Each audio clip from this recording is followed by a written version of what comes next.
Hi, this is Darshan Kumar and you are watching Bollywood Spy.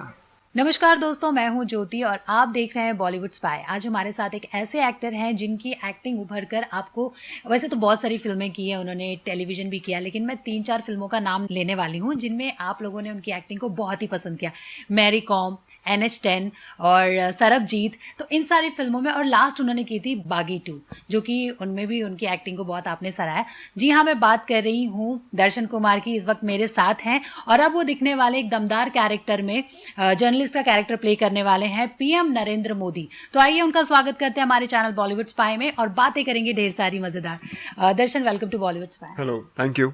जैसे कि हमने trailer में देखा कि ज़्यादा नहीं था, लेकिन जितना भी आपका सीन था वो दमदार लग रहा था। ऐसा लग रहा था कि काफ़ी टफ रोल आप निभाने वाले। तो बताइए ज़रा उसके बारे में। Thank you so much. ये कॉम्प्लीमेंट के लिए, ये एक्टर के लिए हम इसी के लिए मेहनत करते हैं। और आपको एक सीन में लगा कि मैं थोड़ा जर्नलिस्ट लग रहा हूँ, तो मेरे लिए मेहनत सफल हो गई। इसमें मैं एक जर्नलिस्ट का कैरेक्टर प्ले कर रहा हूँ और जैसे कि इस फिल्म के दौरान काम करते वक्त मुझे रियलाइज़ हुआ कि आप लोगों की जॉब कितनी टफ है। मुझे लगता था कि इससे पहले हम लोग मिलते हैं, आप हंसी खुशी हमसे इंटरव्यूज लेते हैं और फिर चले जाते हैं, लेकिन इसके पीछे की जो आपकी जो जर्नी होती है, कितना प्रेशर होता है आप लोगों के ऊपर अच्छा काम सामने लाने के लिए, और क्या सोच होती है और किस तरह की आप लोगों की डेडिकेशन होती है अपने गोल्स को अचीव करने के लिए, वो मुझे इस फिल्म के दौरान काम करते वक्त पता चला और बहुत मज़ा आया ये कैरेक्टर प्ले करने में। जैसे कि डायरेक्टर, प्रोड्यूसर सब तो बता ही देते हैं ना अपने आप के कैरेक्टर के बारे में कि ये चीज़ें हैं, पर आप अलग से आपने क्या कुछ मेहनत की या फिर किसी जर्नलिस्ट से आप मिले, उनसे पूछा कुछ ऐसी चीज़ें? मैंने हज़ारों में वीडियोस देखे जर्नलिस्ट के, उनकी पर्सनल इंटरव्यूज़ और जो किस तरह से आप लोग जैसे इंटरव्यूज़ लेते हैं, तो उनकी सोच क्या होती है वो मैंने कोशिश की पकड़ने की। जैसे कि मैंने इसमें राजदीप सरदेसाई जी को फॉलो किया। सो उनका एक बहुत इंटरेस्टिंग, मैं उनका एक कुछ सेमिनार को संबोधित कर रहे थे और उसमें मैंने उनका सुना कि उन्होंने एक किस्सा शेयर किया था जिससे मैं बहुत ही मुझे सीख मिली और मुझे उससे अपने आप को, कैरेक्टर को डेवलप करने में बहुत ईजी रहा। उसके बाद एक्चुअली उन्होंने बताया कि वो पार्लियामेंट के बाहर कुछ न्यूज़ के लिए गए थे और उस दिन कुछ लग नहीं रहा था उनको न्यूज़ मिलेगी, और वो जाकर एक इंडिया गेट के पास अपने जो उनके साथ थे पार्टनर थे उनके साथ, चलो लंच करते हैं, कुछ खाते हैं, वहाँ बैठ गए। और उन्होंने कहा कि जब हम बैठे थे तो अचानक से हमें न्यूज़ मिली कि पार्लियामेंट पे अटैक हो गया। और बोला फर्स्ट रिएक्शन हमारा ये था कि वाह क्या न्यूज़ मिली है, चलो चलो चलो चलो। तो हमने सब खाना वाना छोड़ के, तो उन्होंने बताया कि न्यूज़ और लोगों तक बातें पहुंचाना मेन मोटो होता है इसका, और आप कितना मसाला डाल सकते हो उसके अंदर, कितना चीज़ें आप लोगों तक उस तक पहुंचा सकते हो, कितना बेटर उनको प्रेजेंट कर सकते हो। तो वही मैंने कोशिश की इस फिल्म में, और वही सोच रखी और वही डेडिकेशन और उस तरह का अपने आप को कैरेक्टर को पोर्ट्रे करने की कोशिश की। तो जितना आपने शेयर किया उससे लग रहा है कि हमें मतलब एक बोलते हैं ना, एक जर्नलिस्ट दिखने मिलेगा अच्छी तरीके से। और जाना चाहिए जी, जैसे कि फिल्म तो बड़ी है लेकिन टाइटल उससे भी ज़्यादा बड़ा है। तो जब आपके पास ये ऑफर आया, आपको पता चला कि इसमें आप ये कैरेक्टर प्ले करने वाले हैं, तो क्या रिएक्शन क्या था आपको? क्योंकि एक रिस्पॉन्सिबिलिटी आ जाती है ये फिल्म के साथ। नॉर्मली जो आप फिल्म करते हैं वो तो एक अलग रहता है, लेकिन ये रिस्पॉन्सिबल तरीके से, तो कैसे आपने दिया? एक्चुअली ये मेरी थर्ड बायोपिक है और ये उमंग सर की भी थर्ड बायोपिक है, मेरी उनके साथ थर्ड बायोपिक है। सो बायोपिक का एक बहुत डबल एज स्वॉर्ड की तरह होता है कि अगर आप कैरेक्टर के नज़दीक हैं तो ठीक है, और अगर आप उसको कोशिश करते हैं कि थोड़ा सा आगे कुछ करने की, तो मिमिक्री लगता है। यार थोड़ा कम करते हैं तो लगता है कि नहीं ये तो कैरेक्टर लग ही नहीं रहा। तो बहुत ही बहुत ही नाजुक मामला है वो। आप किसी उस पर चल रहे हैं और आपको बहुत बैलेंस बनाना पड़ता है, आप जैसे रस्सी पे जैसे होता है ना चलने वाली बात। सो वो उस तरह का। तो मैंने कोशिश की कि जितना कैरेक्टर की सोच को पकड़ सकूं, उसके एटीट्यूड को पकड़ सकूं, कैसे आप लोगों का एटीट्यूड होता है और किस तरह की आप अपने आप को प्रेजेंट करते हैं, कैसे बिहेव करते हैं डिफरेंट सिचुएशंस पे। तो वो मैंने कोशिश की है इस फिल्म के अंदर, और वो बहुत ही टफ है। लेकिन जैसे कि होता है कि एक जब आपको कोई टफ काम मिलता है तो उसको आपको करने में जो मज़ा आता है, जब आप उसको अचीव कर लेते हैं, आपको लगता है कि मैंने कुछ मेहनत की है और ये उसके आसपास पहुंच पाया, और जब आप उसको अचीव करें तो एक बहुत कमाल तरीके की सेटिस्फेक्शन मिलती है। शायद वो हर फील्ड में होता होगा, आपकी फील्ड में भी होता होगा कि आपको बहुत टफ काम दिया गया और आप जब कभी जाकर उसको अचीव करके आते हो तो जो सेटिस्फेक्शन मिलती है उसका मजा अलग है। सो जब मुझे इस फिल्म के बारे में पता चला और जब मुझे ऑफर की गई तो मैं थोड़ा नर्वस था कि बहुत कम टाइम दिया गया था मेरे पास, क्योंकि बोला था कि 1 हफ्ते बाद ही आपकी शूट है, 4 दिन 5 दिन बाद ही, और उसके बाद उस टाइम में आप लोगों की इतनी जर्नी को, इस तरह के एक्सपीरियंस को इतने छोटे टाइम में डाल देना एक कैरेक्टर के अंदर बहुत टफ था। तो मुझे दिन रात एक करने पड़े और एक्साइटमेंट तो थी क्योंकि ये फिल्म इस आज तक की सदी की सबसे बड़ी बायोपिक है जो हमारे आज तक कभी नहीं हुआ कि जो प्राइम मिनिस्टर है हमारे और उनके ऊपर कोई फिल्म बने। सो वही बायोपिक, तो एक एक्साइटमेंट थी और थोड़ी नर्वसनेस थी कि मैं जो मुझे जिम्मेदारी दी गई है उसको मैं निभा पाऊँ। तो अभी जो नर्वसनेस है वो एक्साइटमेंट में बदली है या फिर थोड़ा सा नर्वसनेस है प्लस एक्साइटमेंट? दोनों। आपको याद है हम जब कभी बोर्ड के एग्जाम देते थे उसके बाद पता था हमने अच्छे से एग्जाम दिया है लेकिन गुड़गुड़ रहती थी एक पेट के अंदर कि क्या रिजल्ट आएगा। तो वही हमने एक बहुत दिल से फिल्म बनाई है, बहुत मेहनत की है, दिन रात इस फिल्म में हमने दिए हैं और अब ये है कि अब ऑडियंस के सामने ये आएगी एंड उनके रिएक्शन की वेट है बस, लेकिन एक्साइटमेंट है क्योंकि हमने मेहनत बहुत की फिल्म की।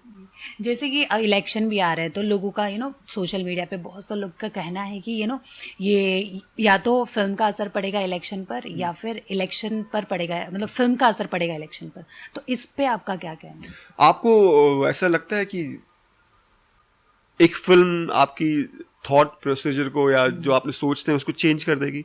मुझे क्या ऐसा अभी उरी लास्ट एग्जाम्पल ले सकते हैं, या मैंने भी एक वेब सीरीज की है।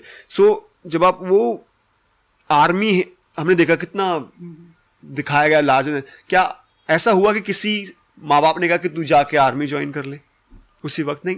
हर इंसान की अपनी एक सोच है, हर इंसान इंटेलिजेंट है, वो हर तरीके से सोचता है कि उसको पता है देश के लिए बेस्ट क्या है, आगे फ्यूचर कौन हमारे देश को अच्छे से संभाल पाएगा, तो वो उस वे में देखेंगे। तो एक फिल्म के कारण चेंज नहीं हो पाएगा। और रही बात ये रिलीज की कि इसके आसपास डेट पे रिलीज हो रही, तो आपने देखा होगा कि आजकल 2-2, 3-3 साल पहले ही हमारे देश में 15 अगस्त, 26 जनवरी, क्रिसमस, ईद, दिवाली ये सब बुक हो जाते हैं 2-2 साल। क्यों? क्योंकि प्रोड्यूसर एक फिल्म में पैसा लगाता है, वो चाहता है कि उसकी रिकवरी बेस्ट तरीके से हो, तो वो बेस्ट टाइम चूज करता है उस फिल्म को रिलीज करने के लिए। ये फिल्म रिलीज मतलब ऑलमोस्ट तैयार हो चुकी थी, तो ये time period I think producers को अच्छा लगा कि इस टाइम पे इस बारे में बात हो रही है, इस तरह की बातें हो रही हैं, चल रहा है, इसका माहौल है, तो लोग ज़्यादा देखने आएंगे। तो आई थिंक वो मोटो है और कुछ नहीं। ये मैं और ज़्यादा उसमें बिलीव नहीं करता। Okay. जैसे कि फिल्म में तो आपका अलग लुक है लेकिन अभी आप एकदम डिफरेंट लुक में लग रहे हैं, तो बताइए मुझे ज़रा कि ये लुक के पीछे का बिहाइंड द सीन क्या है? जी मैंने एक वेब सीरीज़ की है जो उसमें सेम लुक है, लेकिन मैं फिर से मेरी दाढ़ी आ गई थी, लेकिन अचानक से मेरे पास एक मैंने मारुति का एक एड कमर्शियल किया है जो शायद 1 हफ्ते के अंदर रिलीज हो जाएगा, तो ये उसके लिए लुक है। तो मैं एक आर्मी ऑफिसर प्ले कर रहा हूँ उसके अंदर। वाह, जानना चाहूँगी जैसे कि वेब सीरीज कर रहे हैं तो कितना नेटफ्लिक्स और अमेजोन जो आजकल ट्रेंडिंग में जा रहा है, लोग पसंद कर रहे हैं क्योंकि कंटेंट डिफरेंट आ रहा है, तो कहीं ना कहीं आपको लगता है कि बॉलीवुड को कंटेंट के मामले में टक्कर दे रही है वेब सीरीज नेटफ्लिक्स? बना भी तो बॉलीवुड वाले ही रहे ना।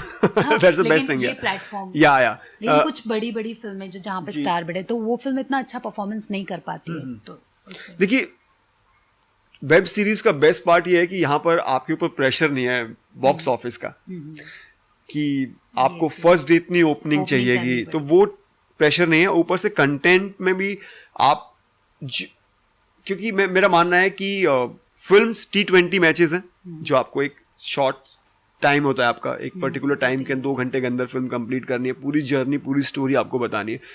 ये टेस्ट मैच है वेब सीरीज, जहाँ आपको एक्टर को डायरेक्टर को एक कैरेक्टर को डेवलप करने के लिए अच्छा खासा टाइम मिलता है, एक स्टोरी को एक अच्छे तरीके से काट छाट ना करके एक अच्छे विस्तार में करने का, सीजन्स भी हैं इसमें, सो वो मौका मिलता है। तो I think as an actor ये जो नया प्लेटफॉर्म खुला है बहुत ही कमाल की चीज़ है और आपको अपने आप एक्सपेरिमेंट कर सकते हो यहाँ पर, क्योंकि बॉक्स ऑफिस का आपके ऊपर प्रेशर नहीं है कि नहीं ये पर्टिकुलर मैटर या इस तरह की फिल्म नहीं चलेगी या ये नहीं होगा, लोगों को पता नहीं समझ, लेकिन ऑडियंस तक रीच है। तो ये अभी कंटेंट अगर आपका बहुत अच्छा है तो ऑडियंस उसको एक्सेप्ट करेगी, क्योंकि वो वे इसको एक अपने लेवल में लेती है। उनको लगता है कि ये मेरा स्पेस है।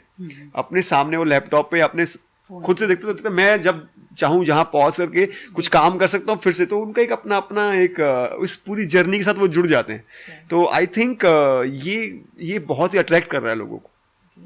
तो एक चीज तो आप एग्री करेंगे कि कंटेंट रियल किंग है देन स्टारडम। जी बिल्कुल। मैं तो सबसे पहले मैंने अपने हर इंटरव्यू में बोला है कि फिल्म की स्टोरी हीरो है। आजकल हीरो रहे नहीं है। आप देखते हैं आजकल हीरो सब कैरेक्टर्स बन गए हर इंसान। सो जब आपकी स्टोरी अच्छी है, आप पिछले साल का रिकॉर्ड देख लीजिए, सारी फिल्में जिसमें कंटेंट अच्छा था, फिल्म अच्छी थी, वो चली है और फिल्में नहीं चली। अंधाधुंध में कोई बड़े आयुष्मान थे, कोई बड़े वो नहीं कह सकते हम। अंधाधुंध, उरी, स्त्री और जितनी फिल्में आप काउंट कर सकते सारी फिल्में चढ़ी। तो जो content is the king. Film तो रिलीज होने वाली है, ऑडियंस को तो एक्सपेक्टेशन है आप लोगों से, लेकिन आप लोगों को क्या कुछ एक्सपेक्टेशन है ऑडियंस से कि देखिए, हमने आप बड़े दिल से फिल्म बनाई है और ये आपके दिल तक बिल्कुल पहुंचेगी और आप लोगों के दिल को छुएगी, क्योंकि बहुत ही इंस्पायरिंग स्टोरी है। नरेंद्र मोदी जी की जो जर्नी है वो एक ओपन बुक है। आप लोग जानते हैं, एक चाय वाले से अगर मैं आप लोगों को अभी बोलूं कि एक चाय वाला जिससे आप चाय पीते हो कल देश का प्रधानमंत्री बनेगा, आप बिलीव कर सकते हैं? लेकिन नहीं है, इट्स इम्पॉसिबल। वही इम्पॉसिबल जर्नी आपको यहाँ देखने को मिलेगी और आप लोग इंस्पायर होंगे कि हाँ, हम भी जिंदगी में अगर बड़े सपने देखें और मेहनत करेंगे उस तो अचीव कर सकते हैं। तो ये जर्नी आप जरूर देखना प्लीज। और विवेक ओबरॉय, उमंग कुमार हो तो आपने ऑलरेडी काम किया है, तो कैसा लगता है काम करके, एक्सपीरियंस कैसा रहा? मुझे अभी भी याद है, मैं इसी ऑफिस में पहली बार जब मैं उमंग सर से मिलने आया था, मैंने कुछ ऑडिशंस दिए थे, उसके बाद उमंग सर ने मुझे बुलाया था मीटिंग के लिए और वो अपने यहीं बैठे थे और मैंने जैसे मैं एंटर किया, उन्होंने हेलो बोला। मैं बहुत नर्वस था क्योंकि मुझे बहुत बड़ा चांस मिलने का मौका मिल रहा था कि मुझे शायद मैं नर्वस था कि पता नहीं ये हो पाएगा नहीं हो पाएगा। और 2 मिनट टर्निंग पॉइंट और वही सुपरस्टार के सामने उनके ऑपोजिट, प्रियंका चोपड़ा के ऑपोजिट काम करना पहली फिल्म में, it was a big thing for me. And जब मैं अंदर आया, उन्होंने 2 मिनट मुझसे बात की और उन्होंने कहा ये मेरे ऑनर है। तो आप समझ सकते हैं एक आउटसाइडर के लिए इतने बड़ा प्लेटफॉर्म मिलना ये कितने, तो मेरा उनसे एक इमोशनल अटैचमेंट है, उनसे और उनकी वाइफ वनिता जी से बहुत ही वो they are like my family. और जब भी वो मुझे कोई फिल्म अनाउंस करते हैं या मुझे कुछ ऑफर करते हैं तो मैं आंख बंद करके उनके साथ काम करता हूँ। मैं कुछ ज़्यादा सोचता नहीं हूँ क्योंकि वो मेरे लिए बेस्ट ही सोचते हैं, बेस्ट ही देने की कोशिश करते हैं। सो मैं जब भी होता है कि मैं कहता हूँ नहीं, मैं कुछ नहीं सुनने वाला, आपको जो मेरे लिए अच्छा लग रहा है मैं कर रहा हूँ। तो जब उन्होंने ये फिल्म ऑफर की तो मैं बहुत ही एक्साइटेड हो गया था कि मैं कर रहा हूँ फिल्म, आप मुझे बताइए क्या करना है। तो उन्होंने स्क्रिप्ट दी, मुझे बहुत पसंद आई।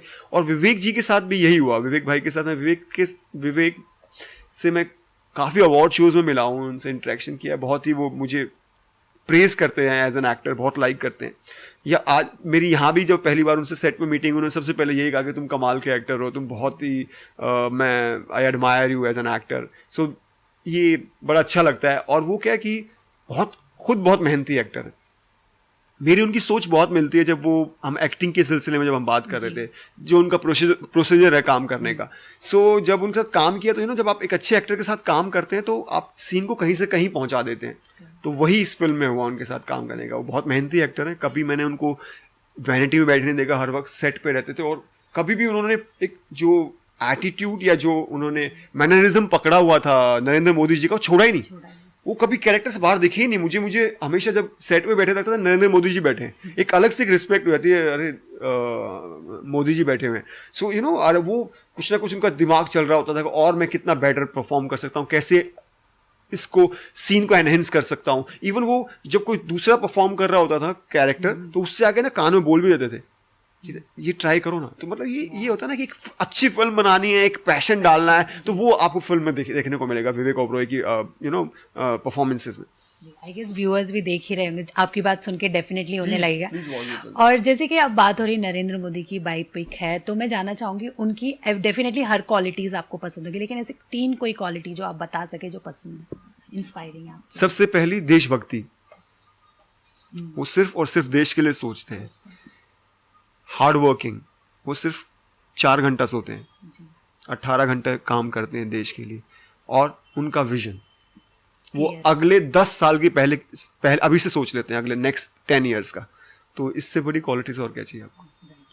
जाते जाते क्या कुछ कहना चाहेंगे व्यूअर्स को, और साथ ही साथ अपकमिंग प्रोजेक्ट्स क्या है अदर देन जो हमने बातें की? अभी मेरी 2 वेब सीरीज आने वाली हैं, एक नेटफ्लिक्स पे और एक अमेजोन पे।